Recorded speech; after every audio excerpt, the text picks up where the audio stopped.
Okay, hi everyone, welcome back from part 1. Now, this is part 2 of our basic bodies block series. I'm so glad to have you here in part 2. In this part 2, we are going to pick up where we left off and get into drafting the front and the back bodies by adding the shoulder drop, inserting the chest, the bust, the waist, as well as the hip measurements to these lines and labeling them accordingly. Not only that, we are going to also add ease or wearing allowances to these measurements, as well as adding seam allowance, so as to get that basic bodies shape just in the right way. So ladies and gentlemen, without wasting time, let us go to our part 2 drafting class. Okay, ladies and gentlemen, now we have finished to determine our front neckline curve. Next step, that's step 2, is adding the shoulder slope. Still, from starting point A, measure inwards your shoulder to shoulder measurements, divide by 2. Our shoulder to shoulder measurements in this tutorial is 14.75 inches, divide by 2, giving us 7.375 inches. If you're having trouble with reading the tape measure, please, I have a detailed step-by-step tutorial on how to read a tape measure. I've already put the link in my description box down below. Go there and check how to read a tape measure. So I measure from starting point A inwards my 7.375 inches. I label this point G, which is our shoulder width. Then after, square down a mini straight line all the way to the chest line. Then at this intersection, label it point G1. And now this line is going to be our arm line rise guideline. Ladies and gentlemen, now we have finished to determine our arm line rise guide. Remember, our bodies are full of curves and slopes and natural asymmetries. The one which is most overlooked and yet it has an important future is the shoulders. The shoulders aren't straight. Instead, they are gently slopey. So this unique curve gives a cloth a perfect fit and comfort and fullness. So we are going to go to our point G. Therefore, to create the slope point, come to point G, measure and mark downwards 1 inch to get point G2 for our shoulder drop. Then after, connect point F to G2 with a straight line to create shoulder drop or shoulder slant line. Now, we have finished to insert the neck, the shoulder slant line. Next step, inserting the chest measurements and labeling the chest line. I come to the chest line point C. From the center front line point C, measure out your chest measurement, divide by 4. For this tutorial, our chest line circumference is 34.125 inches. When I divide it by 4, giving me 8.53125 inches, but I'm going to ignore the rest. Then I go with 8.5 inches to get point C1, which is our chest side seam. Ladies and gentlemen, if you haven't watched or you haven't seen part 1 yet, I highly recommend you checking that out first, because it will give you all the foundation stroke ground work you need to follow along smoothly here. After I have finished to determine my chest line width, I go to the bust line to insert my bust measurements. So for the bust measurements, I'm going to measure from the center line point D. I measure inwards my bust measurement, divide by 4. So for this tutorial, our bust measurement is 36 inches. When I divide it by 4, giving us 9 inches to get point D1, which is our bust side seam line. after I've finished to insert my bust width, the next step is inserting the waist measurements and adding waist dart allowance to the waistline. I come to point E of the center front. I measure inwards my waist measurements, divide by 4. For this tutorial, my waist measurement is 31 inches. I divide them by 4, giving me 7.75 inches. 7.75 inches. I label this point E1.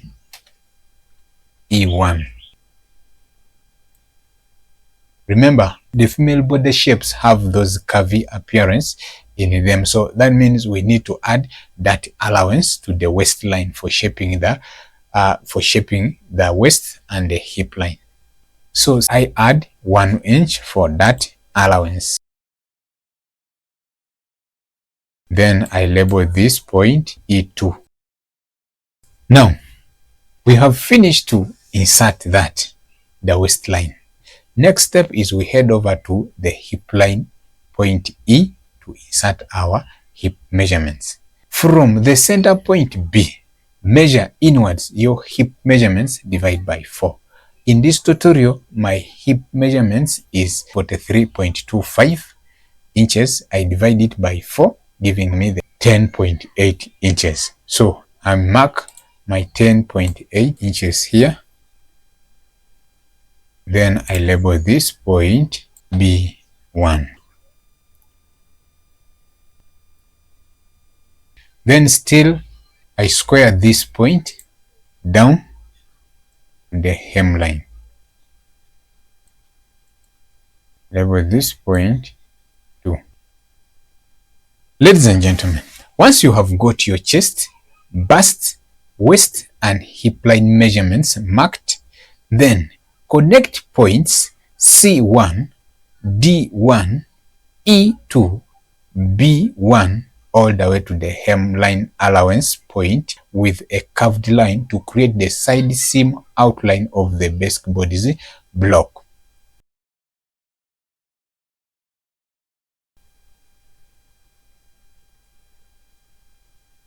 Remember, we haven't added ease allowance or wearing allowance and also seam allowance. Now, we're going to add ease allowance of 4 inches to our measurements. These measurements, at the chest line, we are going to add plus 4 inches. Then the bust line plus 4 inches, wearing ease or ease allowance plus 4 inches.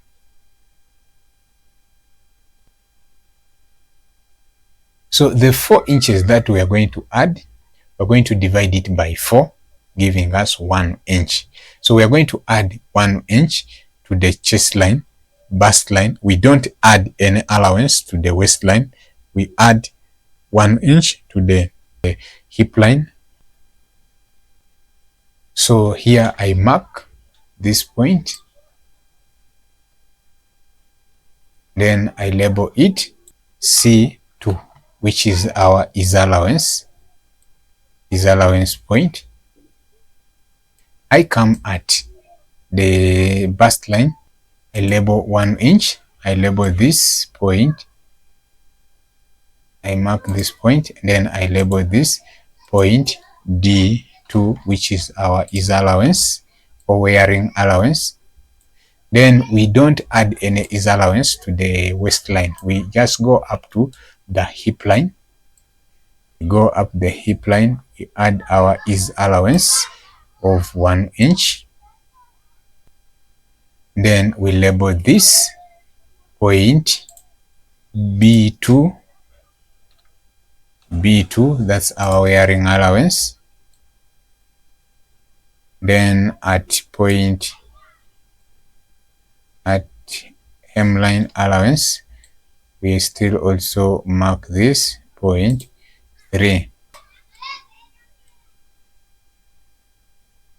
So once we have finished to determine our ease allowance or wearing allowance, next step we are going to connect point C2, D2 and E2, B2 all the way to point 3 of our hem allowance line to create our wearing is side seam.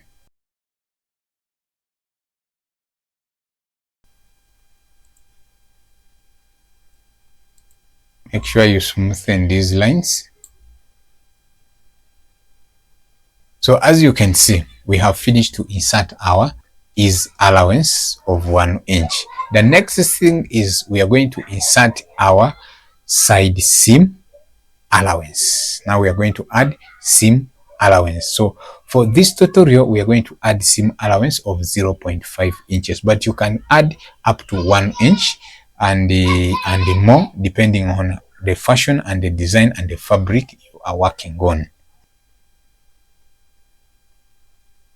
So that means we're going to go to our chest line. We mark 0.5 inches seam allowance. Then we come to the bust line. We add 0.5 inches seam allowance. Still we come to the waistline. We add 0.5 inches seam allowance. Then we head over to the hip line. We still add seam allowance of 0.5 inches. Then we head over to the hem allowance line. Still we add seam allowance of 0.5 inches. So now we are going to connect these seam allowance points together to create our final basic bodice side seam line.